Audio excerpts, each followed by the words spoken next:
Greetings, fellow conquerors, and welcome back to EU4 as Ayuthayya in the May Native Heaven second patch.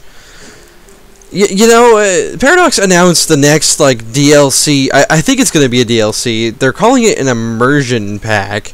About a month after May Native Heaven came out. No, normally they wait about 3 or 4 months or even half a year before they announce another DLC, but this is just a little absurd. Anyway, we've lost. Tropical wood has unhappened to us. Well, thank God that it unhappened. We were so concerned about it in the last episode. It's good to see that it's not ruining our country anymore. All right, so we've made off like a bandit with a war with a Khmer. Anything really, and so we're kind of looking into what other options we have, what we can do with this money, and getting 0.18 ducats from this province seems like a pretty good deal, and I think we can build the barracks now, which is really good because we could really use the manpower. So we're gonna go ahead and build a couple of those. I think 1,300 manpower is certainly good. Another 500 manpower, also very useful. It'll give us quite a bit of manpower. Let's see, the question of rights. Oh, our vassal. Well, what do we want to do? Let's see, Sukhotai's opinion could go down by 70. They're at 200. This doesn't... Cede Sukhotai... Oh, we could take a province from them. Oh... That's 17 development. Yeah, give that here. Give it here. Thank you. Let's see. We have to make it into a state first, though. I'm okay with this. Now, do we have to core it? No, we don't. It's already a core. With no autonomy? Oh, sick! We just got a no autonomy 17 development province. That's pretty awesome, actually.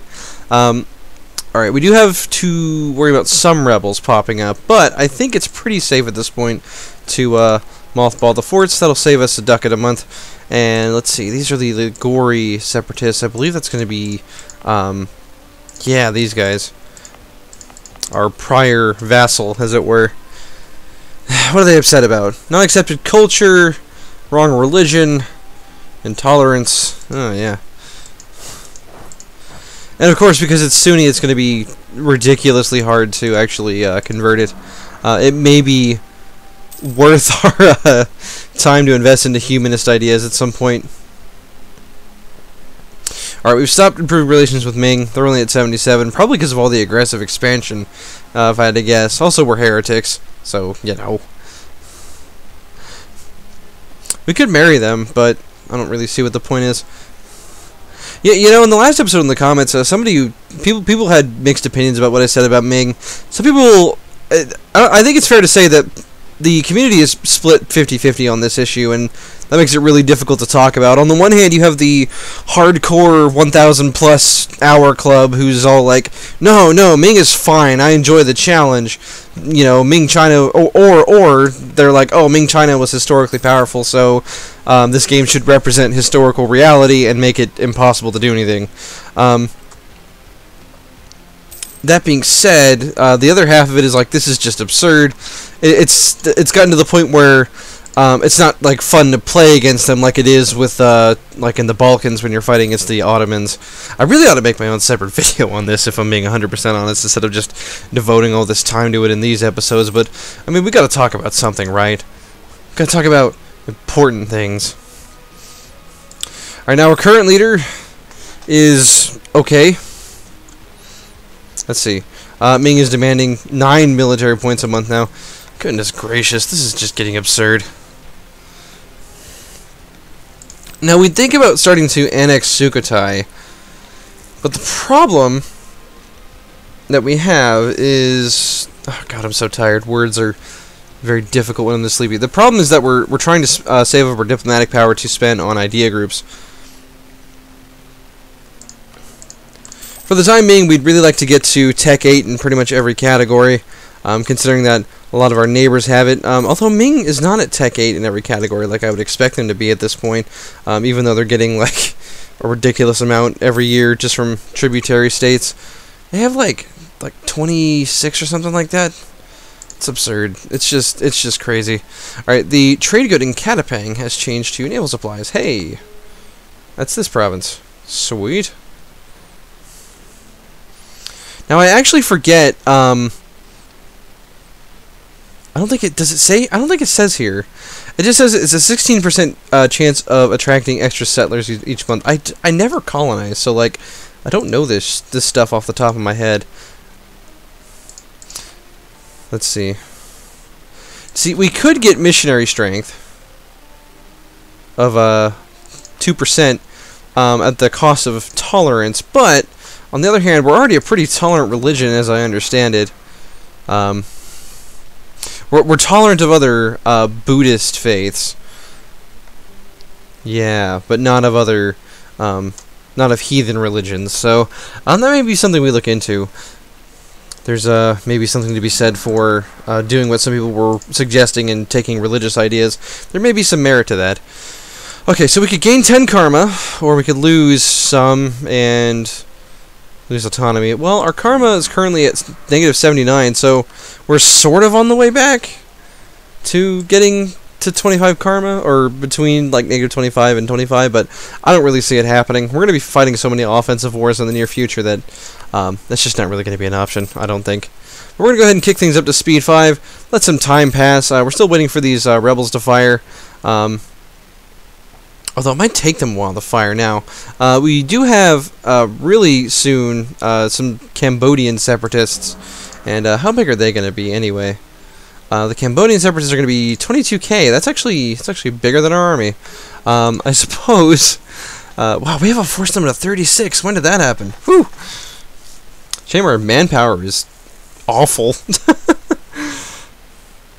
Okay, so what are we really interested in terms of military at the moment? Well, we've got 6 cav at the moment. I think it's a really healthy amount of cavalry at this stage in the game. I would maybe want to go for 8 if I were a little richer, but honestly, I think that's a fine amount. Currently, our combat width is 24, so we're only using 19 out of 24 of our combat width. It means we could support 5 more infantry regiments with the cavalry still flanking. I think that's a good idea. I think we should build... Go ahead and spend 4,000 manpower, get those extra 4 regiments, help us flesh out our army a little bit. And you know what, heck, let's just get the 5th. Why not? Oh God, Ming, you're killing me. 9. Think about that. Like 9 military points a year, right? Like we make 24 from our leader every year. So that means that every year Ming is taking like a little over 1/3 of what we make every year in military points. That is absurd. That's just dumb. I don't feel like that should scale with the size of your tribute. All right, they're going to demand diplomatic power this year. That's fine. That's better, honestly. Okay, I don't think the force limit advisor is really going to help us. However, a manpower modifier advisor will help us. I think that will give us yeah, that'll improve our monthly manpower gain by a whopping 15 soldiers a month. All right, Dai Viet has started an offensive war. What?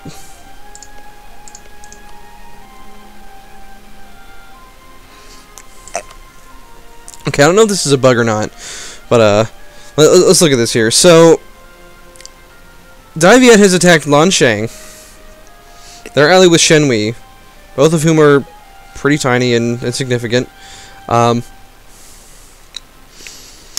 We will get 25 karma back for accepting, which I'm all about.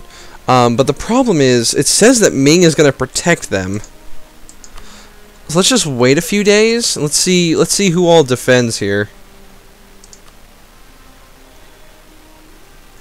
It looks as though alright,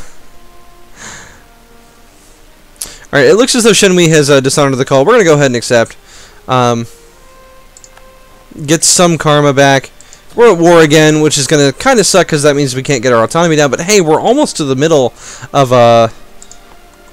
the karma tree again, which is great. Oh, we have our Ligori separatists. And as we can see, the extra frontline size coming in handy here. Doing loads and loads of damage in every phase, just by virtue of outnumbering them by enough. Although it is going to do some damage to our manpower just from having the rebels there. We are, of course, still worried about these Cambodian separatists rising up, and that will definitely be a problem. And as much as we want to keep expanding here, we are kind of limited by the amount of manpower that we have, which really sucks. I may end up taking quantity ideas as the first idea group just to kind of help get away from that. But the other thing is, as Ayuthayya, we have no bonuses to our military from national ideas, so the entire strength of our country is wholly dependent on how much we... Oh, yep, we'll pay those Diplo points, Ming. I don't want to die. Alright, looks like our vassal Patani is getting his butt handed to him. You know, I'm trying to cut down on the swearing because I've heard that, like, you gotta be careful because YouTube might, like, demonetize videos that have excessive swearing in it, or any swearing in it. And, you know, it's just so counter to who I am. Oh, hey, look, we got some of Lansheng's provinces. I'll give this back to Dai Viet. I don't want them to, like, get angry because we held their province in the peace deal or something. Okay, Ming adventurers. By paying tribute to the Emperor of Ming, we are part of the Ming trade sphere, and people can travel freely between our countries. Among those that make good use of this opportunity are fortune seekers and adventurers from all over the region. These people have skills, experience, and a background unlike most in our realm, and could make a valuable contribution to our cause. And so we would gain a skill 3 trader in Ayuthayya. He's 50% cheaper to employ. That may actually be useful for us here. So a half price level 3 is 5 ducats a month.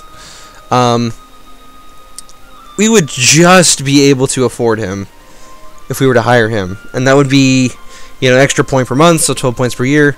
Well, of course, 10 years, like 120. I know I'm doing basic math, but compared to our current rate, as it were. Very excited though. We're about to get the 20 extra global settlers, and that's pretty awesome.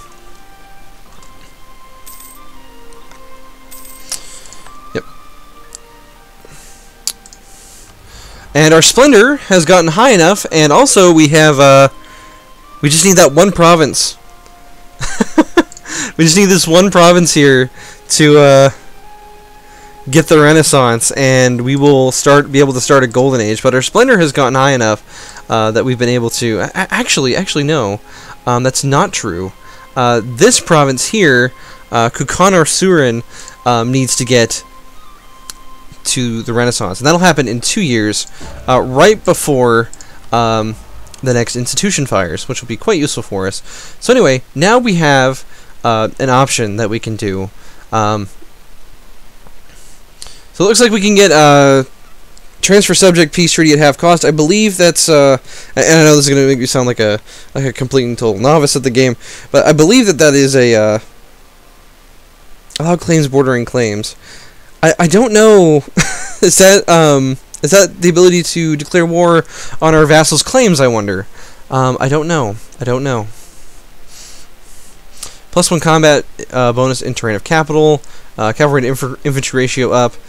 I don't know. Most of these don't seem that useful. Let's look up the let's get this edict. Let's see if we can get an edict to happen. That'll lower unrest by 5 across the entire province. And let's see, what does that cost exactly? Oh hey, that's cool. Ayuthayya is prospering, which is now giving it local development cost down, local goods produced up, and monthly autonomy down. That's pretty great. So what does an edict cost? It's going to increase the state maintenance by quite a lot, but now we have... That's not the button I was looking for.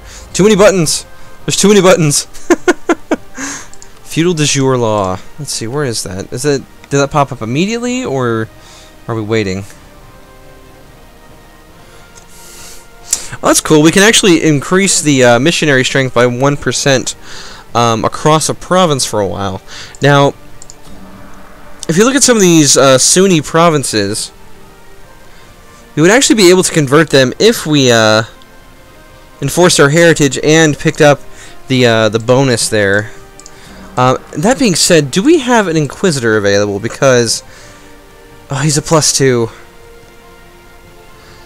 I mean, I really want an Inquisitor, but also we would be like bankrupt just trying to pay for it.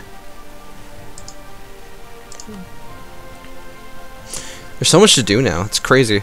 Alright, so we do have the Pasai separatists that are threatening to fire in Pasai itself. We may have to position the fleet there, or we could just increase autonomy. But it's a 15 development province.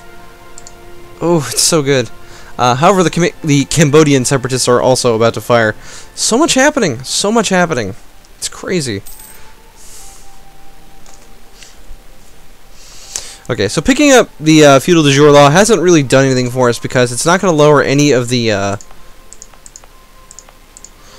Oh, could we accept Khmer culture or Cambodian culture? We could accept Malayan, and that would really help us out. We could also potentially accept Khmer culture, which would be pretty good. Like, considering all the provinces now that we have that are of this culture, that would be pretty beneficial overall. And Malacca would be the same case. I really want to do this, but I also really want to pick up the global settler increase, because the more of these provinces that we colonize, the more our lives are going to be much, much easier. So I think I'm just going to hold off for a little bit, but I do want to accept these. Now, it would appear our general has died. We will recruit a new one. He's a 1-2-2-1. That's acceptable at this point in time.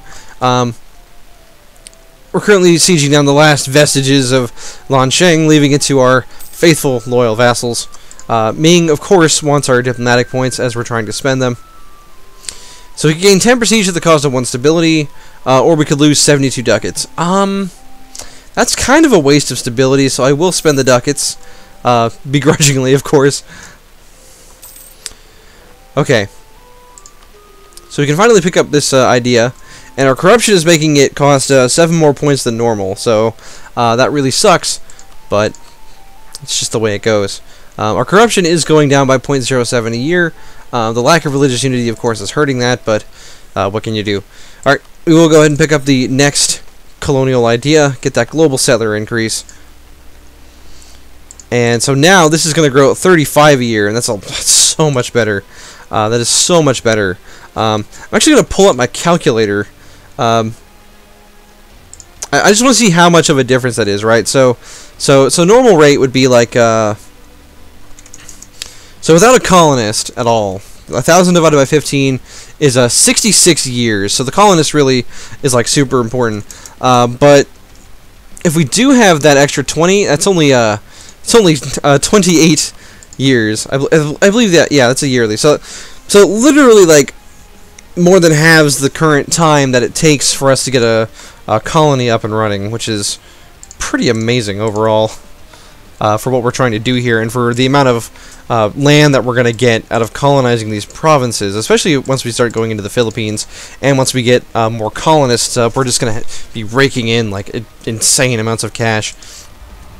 Now, obviously, this bonus is going to go away as soon as the age ends, and I don't know when it will actually end.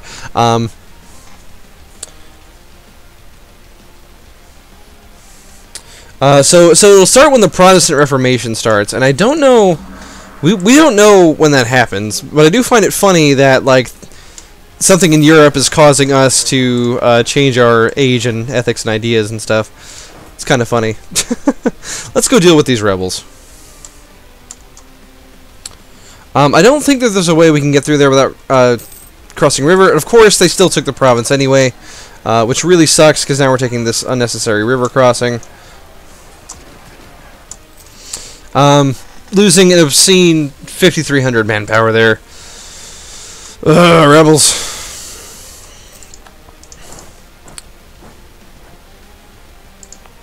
Alright, so in Pasai, I'm actually going to pass this feudal de jure law.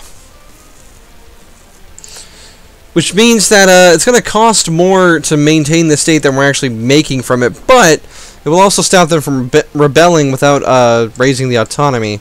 So these rebels are going to go away pretty quickly here. Alright, I don't think we got anything out of this peace deal. Longshong will cede to Daviet. Yep. I mean, we didn't really do anything in the war anyway, so I didn't expect anything, but hey, you never know. We did occupy a province there.